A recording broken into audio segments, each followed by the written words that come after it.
Hi guys, I'm Garen. I'm JD. And welcome back to Investigating Comic Club. Yeah, today this is part 3 of our pre-Dawn of X spoilers, reflections, predictions.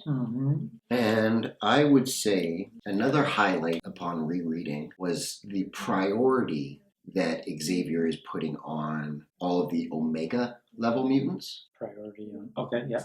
And he says... in order to protect Omega level mutants. But really it seems like, again, they're gathering the most powerful ones and infecting them with Krakoa. Yeah. We've got Jamie Braddock. You won't really know many of these characters. His alliance is none. David Haller, who's Legion. Okay. Charles' son. Okay. His alliance is unknown. Mr. M, I don't even know who that is unknown. Exodus.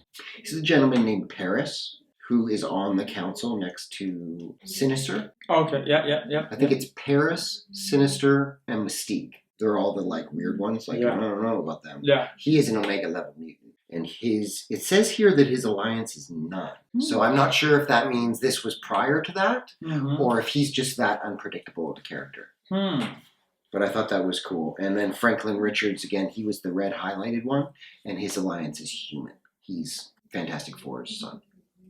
Gotcha.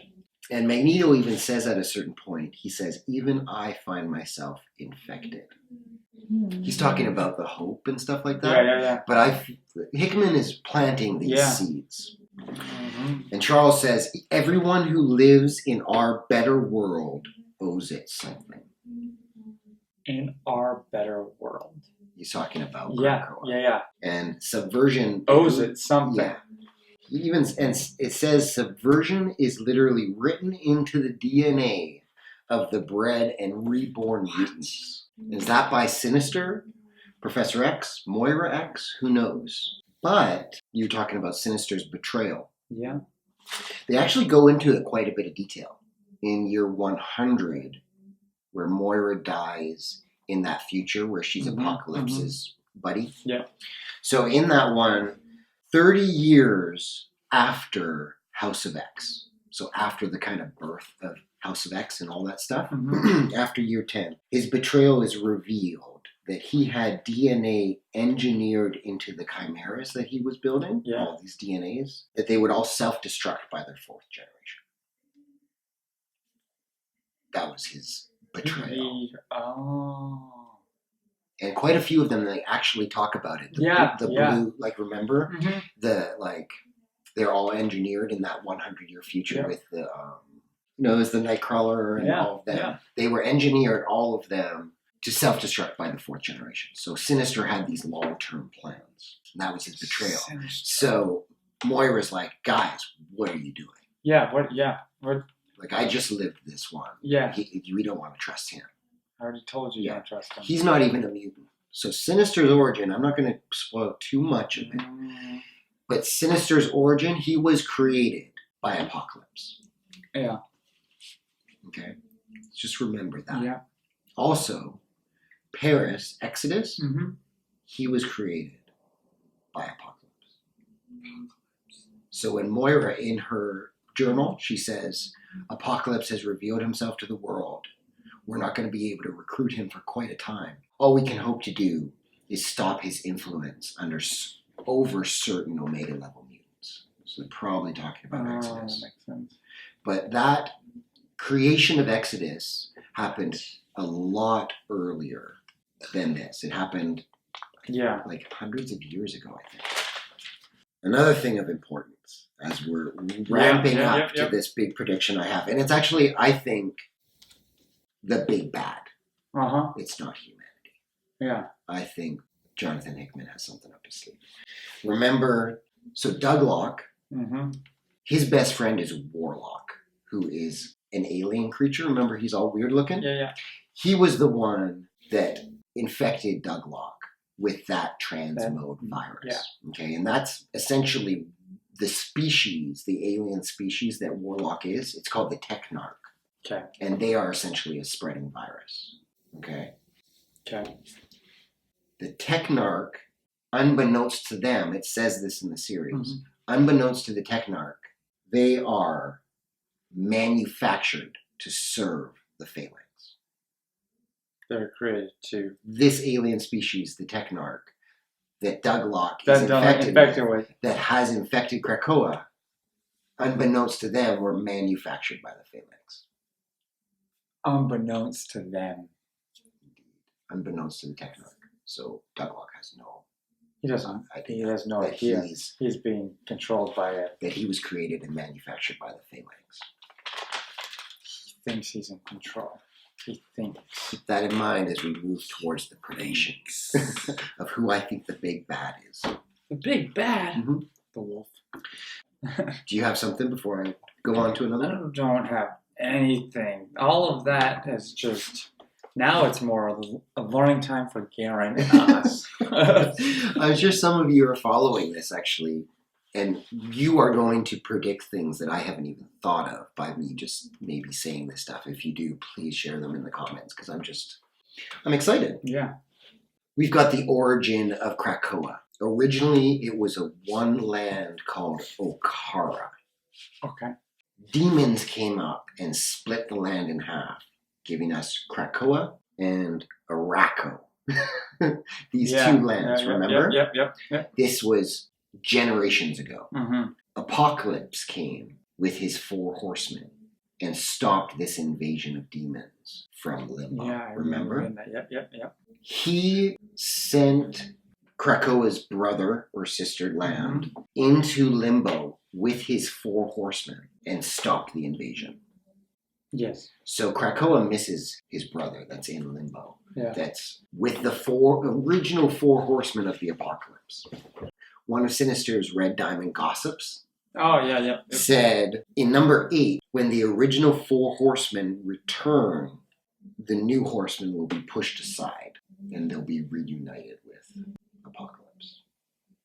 I think this is all going towards Apocalypse's betrayal.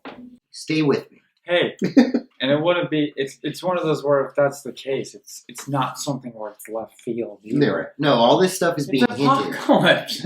And he's got this relationship with Krakoa. When he comes, literally birds come. Yeah.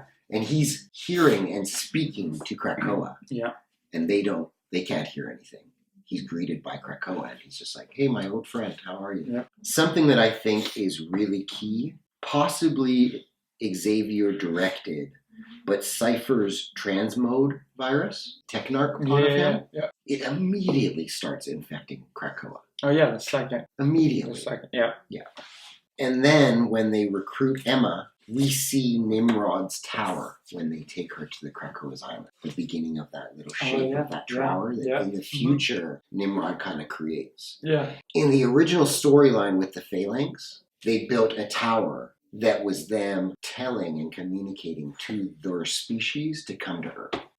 Oh. It was like saying, hey, we're here. Hey, we're here. Come on over. It's a lighthouse of... We're here. So I think that that's probably not a very good idea that this tower is being built on Krakoa. It's not good at all. It's not good at all, people. Okay, I think it's time for the big info dump. Are you ready for what I'm thinking? I'm ready. Okay, so I'm going to try and take this logic line chronologically. Okay? Sure. Way back at the beginning of the universe, there was an ultimate, perfect, mechanical-looking race called the Celestials. Mm-hmm. I've mentioned them to you in the past. Yeah. In Guardians of the Galaxy, one of the head of the Celestial is their base. The Celestials are this mystery things that come and do crazy experiments on species, progressing their evolution. Yeah. Okay? Apocalypse was the first mutant. He was a slave in Egyptian times. His mutant power came out, and he found a celestial ship. Mm-hmm.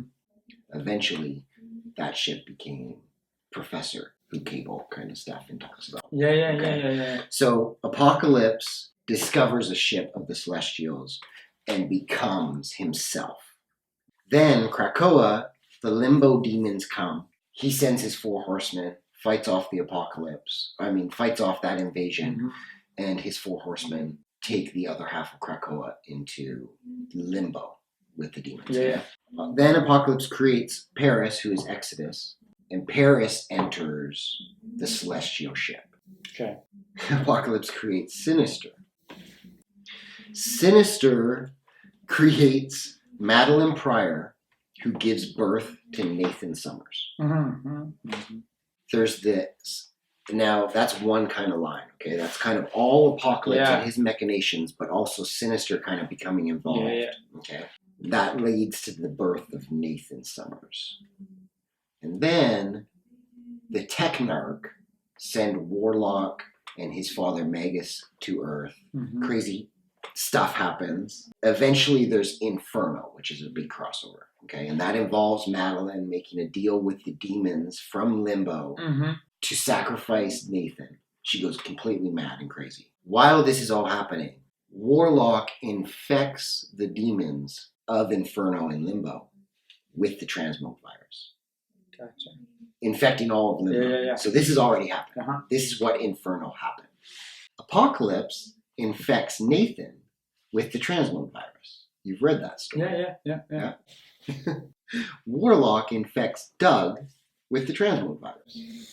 See where I'm getting at? Doug infects Krakoa with the transmog virus. And always remember, the transmog virus is a part of the Technarch, which is manufactured by the Phalanx.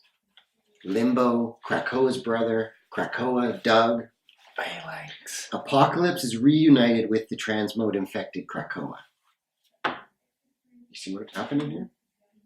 The Technarch are unaware of their Phalanx origins or their masters. The Phalanx, we've heard about their masters. Yeah. That they are directed by something. You've got to be the Celestials. Remember it said like they reminded me of the Celestials? Yeah, you even said. Yeah. Supposedly the only threats, which it says, to the Phalanx is Galactus and the Phoenix Force. You know the Phoenix Force. Yeah. So those are the only two things that they're afraid of.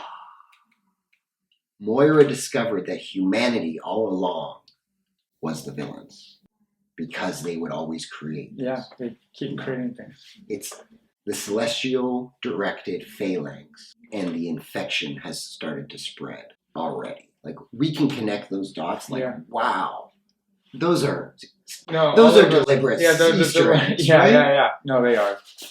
So I think the big reveal will be just when maybe the mutants have humanity and they've got them backed into a corner, it's going to be revealed. All of this is a manipulation of the Phalanx and their Celestials to essentially, like in that year 1000, the Ascension was just the spread of these black hole directed mechanical craziness. So that they just want that. Yeah. More and more of that. And now they've spread with all this DNA manipulation. And that's where it will come back to Krakoa, be like, well, how is all this Limbo, Inferno? They can come back to life. They can do this. They can do that. There's gonna come a point. It's gonna come to a head where that will be revealed.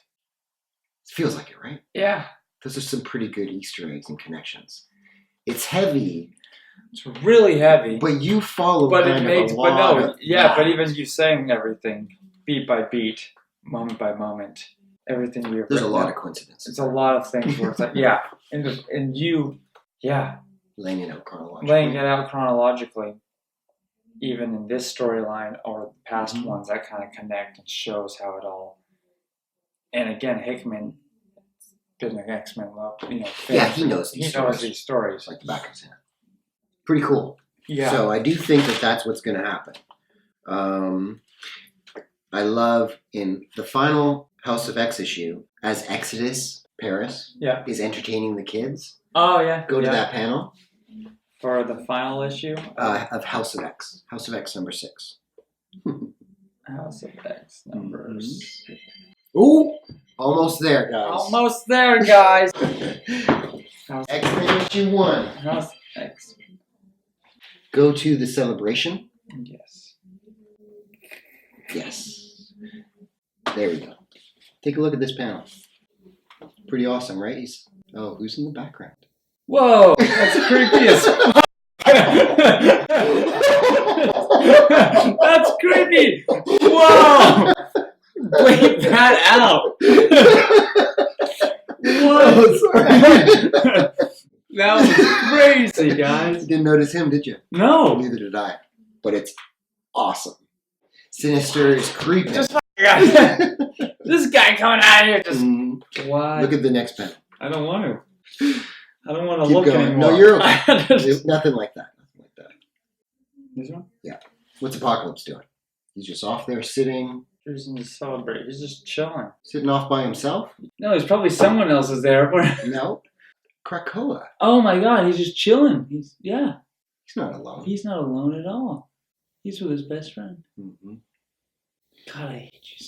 Yeah, and he even gets closer up on it. He is having a discussion and plotting with Krakoa. And possibly, literally, he may be directed by the Celestials as well. It might, because he's pretty mechanical. The last thing, entry 14 of Moira's. My concern is that I'll fracture Charles's psyche and unleash something unexpected.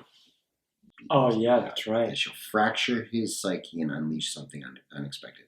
Of note, and a final note, her next entry is Charles telling her of his resurrection plan. Releasing something. He's not thinking correctly, I think, with that resurrection plan. Too much power. Yeah, so that is our spoilers, reflections, and predictions. Okay. I hope that you guys had fun. I hope that you enjoyed it. I did too. I think you're feeling a little overwhelmed, but yeah, it's exciting. There's a lot there that Hickman has set up, and it's beautiful. Yep. It's all exciting. Yep. It's all exciting. I bet you want to read a whole bunch of back issues. Oh yeah, no, yeah, it does. It's just like what, especially with your whole layout of everything. Yeah, okay, that makes more sense. Okay, cool. Yeah, it's really cool. It's really cool. Great. So thanks, guys, for watching. We're going to go and read X-Men #1 by Jonathon Hickman. I hope that you guys will already have joined us for that. Yep. And comment on it and comment on these. We appreciate it. Yeah. To be continued.